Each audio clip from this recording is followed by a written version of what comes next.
Hidup adalah sebuah kesempatan yang harus digunakan, tugas yang harus dilaksanakan, anugerah yang harus dibagikan. Nama saya Mary Riana. 33 tahun sudah saya bernafas di dunia ini.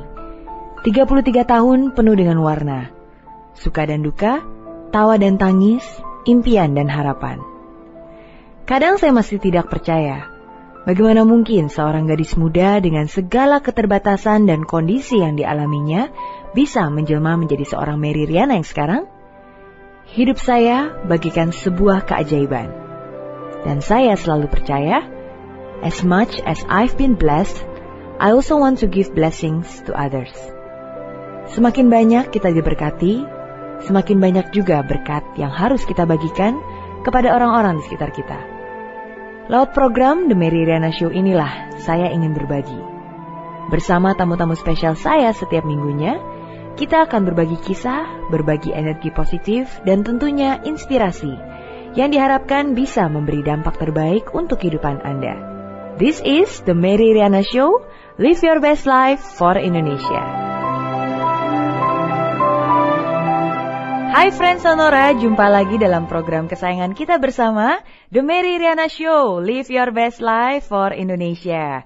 Bersama saya Mary Riana yang akan menemani Anda selama 1 jam ke depan dari pukul 7 sampai 8 pagi, tentunya di Sonora FM 92. Dan di kesempatan hari ini saya juga ingin menyapa semua friends Sonora yang ada di 24 kota besar lainnya. Halo teman-teman yang ada di Jakarta, di Bandung, Surabaya, Bali, Yogyakarta, Semarang, Banjarmasin. Halo juga Palembang, Palangkaraya, Bangka, Pontianak, Banda Aceh, Solo, Malang, Cirebon, dan Purwokerto. Nah, terima kasih sekali kalian semua sudah selalu berpartisipasi dan selalu setia mendengarkan acara ini setiap minggunya. Nah, friends, 4 hari yang lalu baru saja kita memperingati Hari Sumpah Pemuda yang jatuh pada tanggal 28 Oktober 2013. Momentum Hari Sumpah Pemuda Indonesia bisa dibilang sebagai momentum yang akan selalu dikenang sepanjang sejarah, di mana para pemuda Indonesia berkumpul bersatu dan berjanji untuk menjadi pemuda yang dapat memajukan kehidupan bangsa. Memperingati Hari Sumpah Pemuda tentu belum cukup hanya dengan membacakan isi teks Sumpah Pemuda saja. Karena saat ini Indonesia bukan sekedar butuh janji, tapi butuh bukti. Ada banyak hal yang tentunya bisa kita lakukan untuk memenuhi ikrar, memajukan bangsa bersama pemuda-pemuda Indonesia lainnya. Tidak perlu memulai dengan hal yang terlalu muluk-muluk. Mulailah dari hal kecil yang dapat Anda lakukan. Misalnya, menaati peraturan lalu lintas, membuang sampah pada tempatnya, membayar pajak tepat waktu, menolak untuk korupsi, dan menghormati perbedaan yang ada di Indonesia.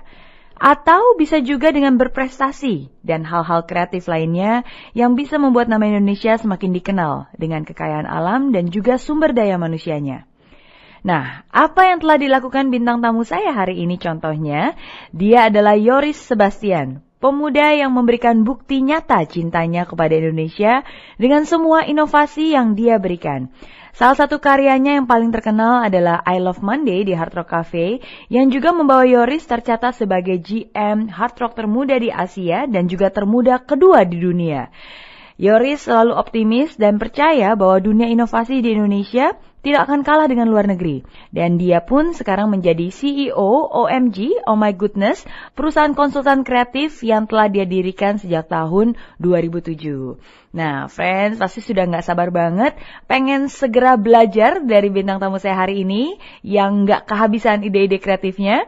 Tentu saja akan kita bahas banyak sekali melalui tema saya hari ini, Pemuda Kreatif Indonesia bersama Yoris Sebastian.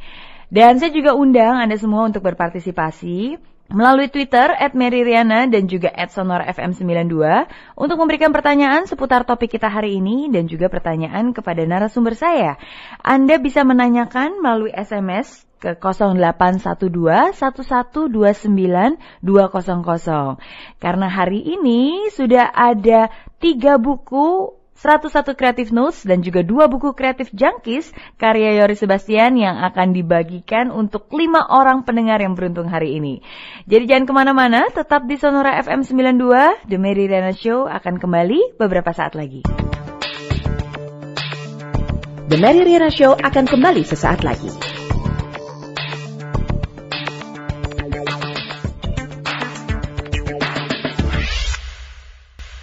friends, kembali lagi di The Mary Riana Show, Live Your Best Life for Indonesia. Dan seperti yang saya telah bilang di awal, hari ini kita akan bagi-bagikan buku. Dan tamu spesial saya, Yoris Sebastian, sudah mempersiapkan 3 buku 101 Creative Notes dan juga 2 buku Creative Junkies yang akan dibagikan untuk 5 pendengar, 5 dari Anda yang beruntung yang berpartisipasi melalui Twitter @MaryRiana dan juga @SonorFM92, dan juga bisa tanyakan pertanyaannya ke SMS ke 0812 1129 200. Ya, jadi silakan bagi Anda yang ingin memberikan pertanyaan seputar topik atau juga pertanyaan kepada narasumber saya tunggu pastinya. Nah, hari ini temanya adalah Pemuda Kreatif Indonesia.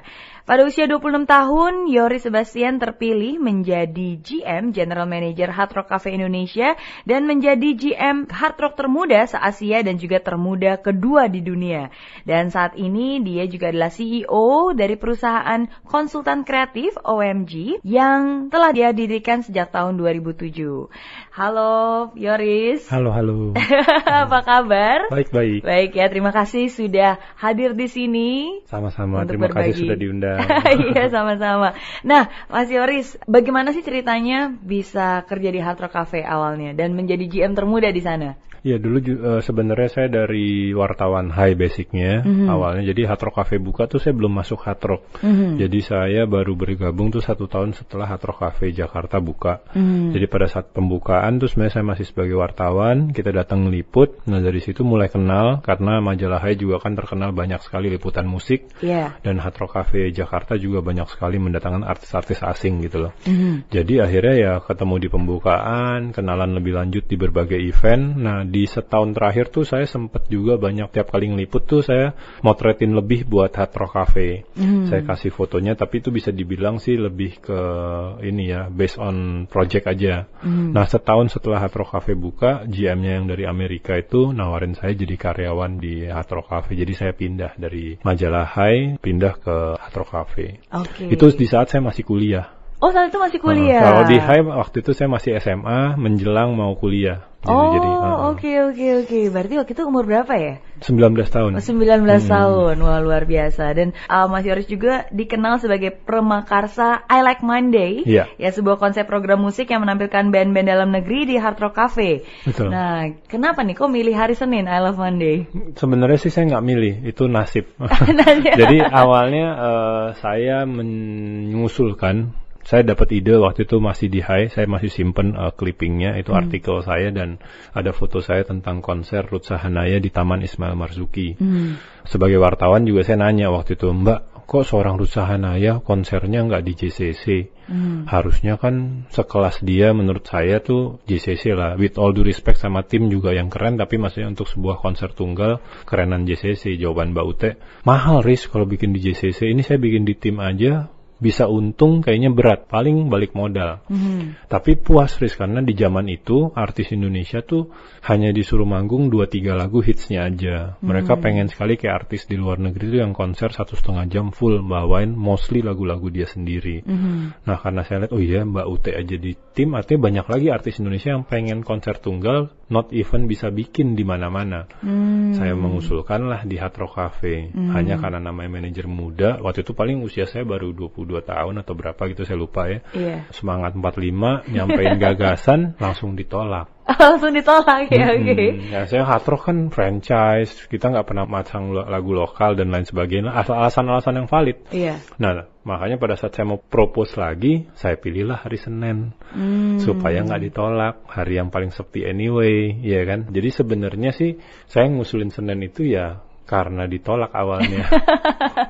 Nggak sengaja. Tapi ya jadinya jadi keren kan. Tapi H-1 tuh saya masih deg-degan. Bisa jadi besok hari Senin kita bikin I Like Monday pertama. Yang benar Bob Geldof. Hard Rock Cafe-nya sepi. Tapi bisa juga Hard Rock Cafe-nya ramai, dan untungnya ternyata masyarakat Jakarta memilih I Like Monday. I Like Monday ya. Dan tema I Like Monday itu kok bisa kepikiran sih I Like Monday, di mana semua orang kan sebenarnya Monday aduh udah malas banget kan, harus ke kantor lah segala macam. Kalau saya argumentasinya waktu itu ya tadi ya, hari paling sepi anyway, bos saya lebih gampang propose. Dan kalau kita ngelihat dari kenapa sih hari Senin tuh orang nggak suka, karena hari pertama kerja kebanyakan, jadi kerjaan numpuk, apalagi kalau bisnis-bisnis yang Sabtu Minggunya mereka buka kan. Jadi pas kita masuk Senin tuh kayak kerjanya numpuk. Karena kerjaan numpuk biasanya Senin tuh satu-satunya hari yang confirm kita akan kerja sampai agak late.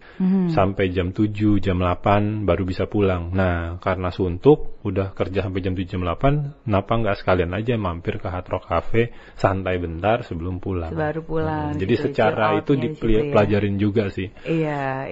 Nah, ngomong-ngomong tentang kreatif nih, kan tema kita hari ini adalah pemuda kreatif Indonesia. Yep. Dan pastinya menurut saya sih biasanya orang-orang kreatif kan pasti punya banyak ide. Nah, tapi seperti yang tadi Mas Yoris juga bilang, idenya kemungkinan besar akan ditolak, ya kan? Bahkan ide pertama, dengan semangat 45 mengajukan, tiba-tiba langsung ditolak. Nah, bagaimana caranya supaya kita bisa meyakinkan orang-orang untuk bisa menerima ide-ide baru kita, terutama. Ya. Jadi menurut saya ini yang akhirnya saya pelajarin terus ya, bahwa ya ide boleh kreatif, tapi tadi kita juga ternyata harus kreatif dalam mempropos ide tersebut. Dan kalau bisa pada saat misalnya usia kita masih muda atau posisi kita masih di bawah, usahakan idenya tertulis. Jadi itu yang faktor yang akan membuat orang, bos kita, atasan kita menganggap proposal tersebut lebih serius gitu ya. Dan di buku 101 Creative Notes saya kasih satu notes itu khusus bahwa orang kreatif tuh jangan hanya persisten, karena persisten ini agak-agak beda tipis sama dablek gitu ya. Maksudnya kita harus tenacity. Tenacity itu istilah di mana kita secara kreatif mencari cara baru untuk mempropos ide yang sama. Berarti itu salah satu caranya harus tertulis ya? Tertulis dan harus cari cara yang berbeda. Ide boleh sama, tapi harus cari cara penyampaian atau alasannya, objektifnya harus diubah. Jangan hanya, kenapa kamu mau bikin ini? Saya ingin menjadikan artis Indonesia menjadi tuan rumah di kota sendiri. Belum tentu semua atasan akan mau menyetujui. Iya, jadi jangan hanya ngotot berargumentasi, tapi cari jalan bagaimana kita bisa menyampaikan ide kreatif kita. Betul. Wah, setuju banget. Dan akhirnya selepas keluar dari Hard Rock, Yoris mendirikan sebuah perusahaan konsultan kreatif, OMG, oh my goodness. Ya, apa sih yang membuat Yoris ini akhirnya merambah ke dunia entrepreneur? Dari dulu saya pengen sebenarnya. Hanya dari dulu juga saya selalu ditakut-takutin. Apalagi keluarga saya tuh nggak ada yang pengusaha. Bosnya ayah saya aja bangkrut, punya perusahaan kayu gitu ya. Jadi istilahnya nightmare lah atau trauma lah keluarga saya terhadap kata-kata entrepreneur gitu loh. Jadi ya memang, tapi saya juga nanya ke berbagai mentor senior gitu, dia bilang kalau kamu pengen ya nggak apa-apa.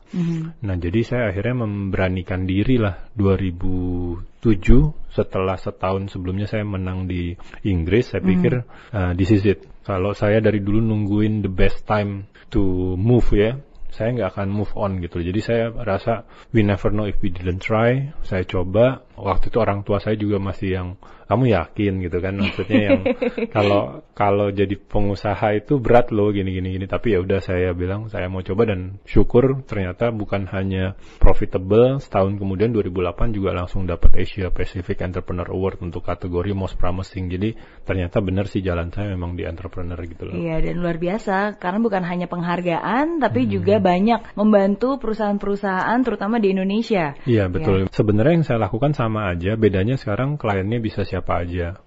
Dan saya berharap, dan signature saya selalu kelihatan kalau bikin sesuatu itu pasti bukan sekedar bisnis yang menguntungkan, tapi bisnis yang bermanfaat kepada orang banyak. Gitu. Dan itu juga mungkin salah satu alasan kenapa perusahaannya namanya OMG. Iya, nggak, kalau itu sih sebenarnya ada banyak makna ya, maksudnya kita harus membuat brand, jangan saya mencoba jangan pakai nama saya, karena saya belajar dari banyak senior saya, kalau kita pakai nama nanti orangnya nyarinya kita terus, padahal saya tuh resign dari Hard Rock tuh pengen retire.